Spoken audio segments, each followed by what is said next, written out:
நம் செய்தியாளர் ஜெயலானி இணைப்பில் இருக்கிறார். தொடர்ந்து அவரிடம் பேசலாம். ஜெயலானி, இப்ப ஆளுநர் இன்று இரவு 7:15 மணிக்கு கேரளா செல்ல இருக்கிறார். திங்கட்கிழமை அங்கு பதவியேற்பு விழா நடைபெற இருக்கிறது.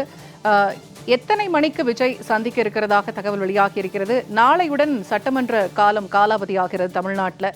அதற்குள் பதவியேற்பு விழா நடத்த வேண்டும். எப்போது இந்த பதவியேற்பு விழா நடைபெறும்? இது தொடர்பான கூடுதல் விவரங்கள்லாம் என்ன?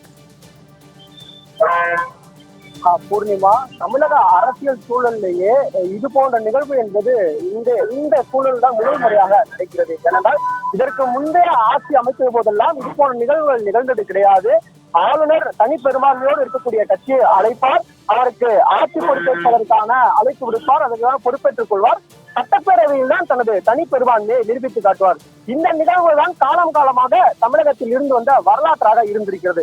ஆனால் தமிழக அரசியல் வரலாற்றிலேயே முதல் முறையாக இந்த முறைதான் ஆளுநரிடமே தனிப்பெரும்பான்மையை நிரூபிக்கக்கூடிய சூழல் என்பதும் தமிழக வெற்றி கழகத்திற்கு ஈடுபட்டிருக்கிறது.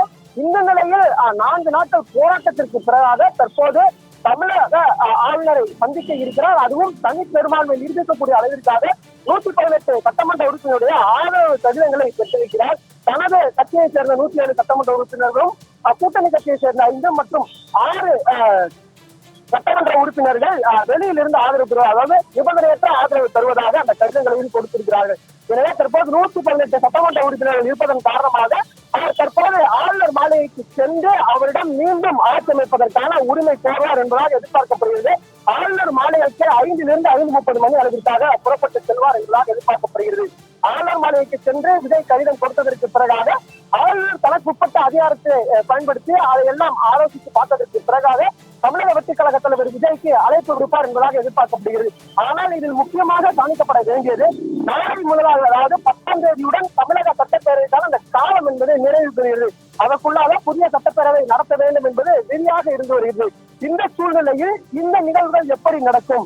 இன்று மாலைக்குள்ளாக தமிழக வெற்றி கழக தலைவர் ஆளுநரை சந்தித்து கடிதம் கொடுத்து விடுவாரா? கடிதம் கொடுத்து விட்டால் ஆளுநர் அதனை ஏற்றுக்கொண்டு அழைப்பு விடுப்பாரா? அழைப்பு விடுக்கப்பட்டால் அவருக்கு எப்போது பதவி பிரமாணம் என்பதை செய்து வைக்கப்படும் என்பது தொடர்பாக தொடர்ச்சியாக அடுக்கடுக்கான கேள்விகளும் சந்தேகங்களும் தொடர்ச்சியாக நமக்கு எழுந்த வண்ணம் இருக்கிறது. ஏற்கனவே நேற்றைய தினம் எழுந்த போதும் கூட தமிழக வெற்றி கழகம் பெரும்பான்மையை நிரூபித்து விட்டதே இன்றைய தினம் பதவியேற்றுக் கொள்வார்கள் என்பதாக எதிர்பார்க்கப்பட்டது. ஆனால் அதற்கு மாறாக 116 சட்டமன்ற உறுப்பினருடைய ஆதரவு மட்டுமே தமிழக வெற்றி கழகத்திற்கு இருக்கிறது. மேலும் 2 சட்டமன்ற உறுப்பினருடைய ஆதரவு தேவைப்படுகிறது என்பதாக எழுந்தது. இந்த நிலையில் விடுதலை சிறுத்தைகள் கட்சிகள் அதிகாரப்பூர்வமாக தற்போது தங்கள் ஆதரவையும் தெரிவித்துவிட்டார்கள். அதுவும் அவர்கள் தெரிவித்திருக்கக்கூடியது நிபந்தனையற்ற ஆதரவு என்பதாக தெரிவித்திருக்கிறார்கள்.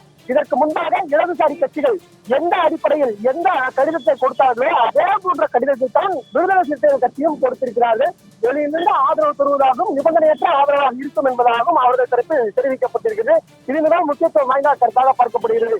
இந்த நிலையில் ஆளுநரை சந்தித்ததற்கு பிறகாக நேற்றைய தினம் அவர்கள் வைத்திருந்த திட்டம் என்பது ஆளுநர் மாளிகையிலேயே விஜய் பதவியேற்றுக் கொள்ளலாம் என்பதாகத்தான் அவர்கள் திட்டம் வைத்திருந்தார்கள். ஏனென்றால் கால அவகாசம் மிகவும் குறைவாக இருப்பதன் காரணமாக ஒரு பிரம்மாண்ட மேடைகள் அமைத்து பதவி பிரமாணம் செய்வதை விட ஆளுநர் மாளிகையிலேயே அமைச்சரவை அழைத்து வந்து பதவியேற்றுக் கொள்ளலாம் என்பதாக தமிழக வெற்றி கழக வட்டாரங்கள் சார்பில் ஏற்கனவே திட்டமிட்டிருந்தார்கள்.